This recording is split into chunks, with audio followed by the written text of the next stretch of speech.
ஸ்டார்ட்டா வணக்கம். நான் டாக்டர் பேரரசன் அலைஸ் புனிதரூபன். பேச்சுலர் சிவிலில் மாஸ்டர்ஸ் ஆயிரும். ஐஐசி பெங்களூரில் வந்து மாஸ்டர்ஸு, பிஎஸ்சி சவுத் கொரியாவில் பண்ணிகிட்ருக்கேன். கலாமையா கூட ஒரு 3 ப்ராஜெக்ட் ப்ரெசென்ட் பண்ணியிருக்கேன். ஒரு பக்தி கல்யாணம், நந்தி கல்யாணம் பார்த்தா முந்தி கல்யாணம் நடக்கும்னு சொல்லுவாங்கன்னு சொல்லி எல்லா இடத்துலையுமே வந்து வீடியோ வைரலாக பரவிட்டு இருந்தது. சரி, இந்த வருஷம் போய் பார்ப்போமா அப்படின்னு சொல்லிட்டு வீட்டில் கூட சொல்லியிருந்தேன். அவங்க லாஸ்ட் இயர் போனோம், எதுவுமே சரியில்லை, ஆர்கனைசிங்கே சரியில்லை. தேனி வேறு இங்கே 3 பேரை கொட்டிடுச்சு லாஸ்ட் இயரு. என் தங்கச்சிக்காக வந்திருந்தாங்க, 2 பேருக்கு இன்ஜெக்ஷன் போடுற மாதிரி ஆகிடுச்சு. அவ்வளோ அதுக்கு இந்த வருஷம் போகணுமா அப்படின்ற மாதிரி நினப்பில் போக வேண்டாம் அப்படின்ற மாதிரி சொன்னாங்க. அது இல்லாமல் வேறு ஒரு கமிட்மெண்ட்டும் வந்துடுச்சுன்னு போகலை. நல்ல வேலை வரலன்னு சொல்லி நான் இப்போ சந்தோஷப்படுறேன். நான் வாங்கன்னு கட்டாயப்படுத்திருந்தேன், வரலன்னு சொல்லி சந்தோஷப்படுறேன். ஏன்னா திராவிட மாடல் அரசுன்னு சொல்லி அங்கங்கே நியூஸில் திரும்பினா அது பண்ணுறோம் இது பண்ணுறோம் அப்படின்னு சொல்லிட்டு பெருமைக்கு வெறும் பேசுகிற அரசாக மட்டும் இருக்குது. இன்றைக்கி இந்த நந்தி கல்யாணத்தை நாங்கள் ஆற்றுல வச்சு காட்டுறோம், பெரிய பெரிய திரைகள் அரேஞ்ச் பண்ணியிருக்கோம். பெரிய பெரிய திரைகளில் நீங்கள் வந்து பல ஆயிரம் பேர் கூடி ஆற்றுலையே உட்காந்து பார்க்கலாம், எந்த தொந்தரவும் இல்லாமல் எல்லாருமே அமர்ந்து பார்க்கலாம் அப்படின்னு சொல்லி பல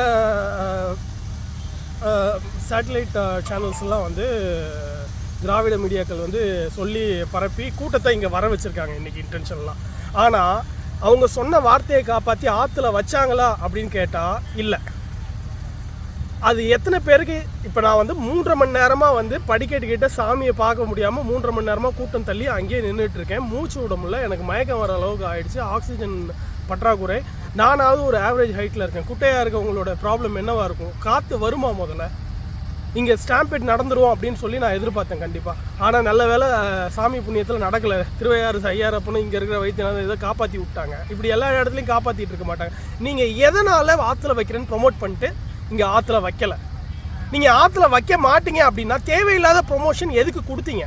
தேவையில்லாத ஒரு கூட்டத்தை ஆற்றுல நல்லா ஃப்ரீயாக பார்க்கலான்னு ஆசையை காட்டி பல பேர் இங்கே கூப்பிட்டு வந்து சின்ன இடத்துல வந்து பழைய மாதிரி தள்ளி என்னை கொல்ல பார்க்குறீங்களா? இதுதான் திராவிட மாடல் அரசா? கொலகார அரசு தான் திராவிட மாடல் அரசுங்களா? ஏற்கனவே சாராயத்தை தான் ஊற்றி கொள்றீங்க, இப்போ சாமியிலையும் கையை வச்சு இப்படி கொல்லணுன்ற உங்களுக்கு தேவை என்ன? நீங்கள் தேவையில்லாத ப்ரொமோஷன் கொடுக்கறதுனால தானே மக்கள் இங்கே வராங்க.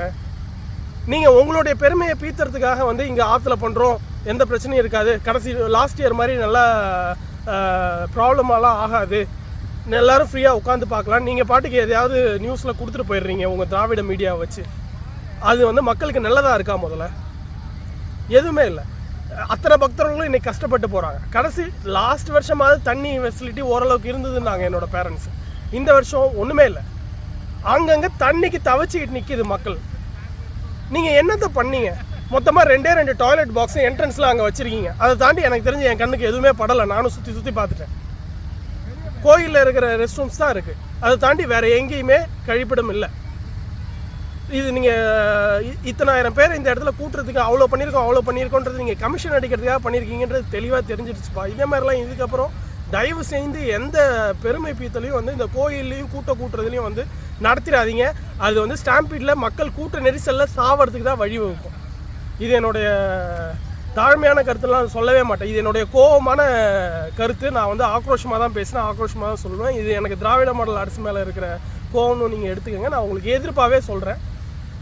தயவு செஞ்சு இந்த மாதிரி பெருமை பீத்துறதுலாம் அந்த கோயில் விஷயத்தில் காட்டாதீங்க. உடனே என்னை பிஜேபிக்காரன் முத்திரை குத்துருவீங்க, அப்படிலாம் இல்லை. நீங்கள் எந்த கட்சின்னு வேணாலும் வச்சுக்கோங்க, கோயில் விஷயத்தில் விளையாடாதீங்க. பிஜேபிக்காரனும் வர தேவையில்ல, திராவிட ஆட்சி பண்ணுறேன், திராவிட மாடல், திராவிடன்னு வர தேவையில்லை. இங்கே ஆரியனும் தேவையில்லை, திராவிடனும் தேவையில்லை. திராவிட ஆரிய கிராஸ் எங்களுக்கு எதுக்கு? நாங்கள் தமிழ், அவ்வளோதான். எங்களுக்கு தேவையே இல்லை. தமிழர் கோயில் தமிழர் கையில் மட்டும் இருக்கட்டும். ஆதீன கையில் இருக்கிறதுல இவ்வளோ வேலையை பார்த்து வச்சுருக்கீங்க. இதில் அறநிலையத்துறையெல்லாம் எப்படி இருக்குன்னு தெரியுங்களா? 2016 விருத்தாச்சலம் கோயிலில் தமிழில் அர்ச்சனை பண்ணுறதுக்காக நான் அவ்வளோ போராடி உங்கள் அறநிலையத்துறை கிட்ட வந்தேன். அப்பையும் வந்து இது விருத்தாச்சலம் கோயில், விருத்தாச்சலமே சான்ஸ்கிரிட் தான், திருமுதுகுன்றம் இல்லை. இந்த கோயிலில் நீ எவ்வளோ காசு கொடுத்தாலும் தமிழில் அர்ச்சனை பண்ண மாட்டேன்னு என்னை ஒரு ஐயர் அடிக்க வரான். நாங்கள் சோழர்கள் கட்டின கோயில், நான் சோழ தளபதி வம்சம். நாங்கள் சோழர்கள் கட்டின கோயிலில் எங்களுடைய உரிமையை நிலைநாட்டி தமிழில் நாங்கள் அர்ச்சனை பண்ண முடியல விருத்தாச்சலம் கோயிலில். நீங்கள் என்ன அரசு நடத்துறீங்க? தமிழை கொல்லறதுக்கு வந்துட்டு திராவிட மாடல்றீங்க. கோயிலில் எதுக்கு கை வைக்கிறீங்க? திராவிட மாடல் அரசுலாம் எங்களுக்கு தேவையே இல்லைங்க. எங்களுக்கு தமிழருக்கான அரசு போதும், தமிழர் நலன் விரும்புகிற அரசு போதும். கோயிலில் தமிழ் அர்ச்சனை பண்ணுறதுக்கு எனக்கு இன்னமும் ரெக்கார்ட் இருக்குது. 2016 கோயிலில் என்னென்ன நடந்தது அப்படின்ட்டு. அறநிலையத்துறையும் அப்படி தான் பண்ணுறீங்க. இப்போ ஆதீனத்து கோயிலில் நல்லா இருந்த கோயில் இப்படி உங்கள் பெருமையை பீத்துறதுக்காக பல மக்களை வந்து கூட்ட நெரிசலில் கொல்ல பார்த்துருக்கீங்க.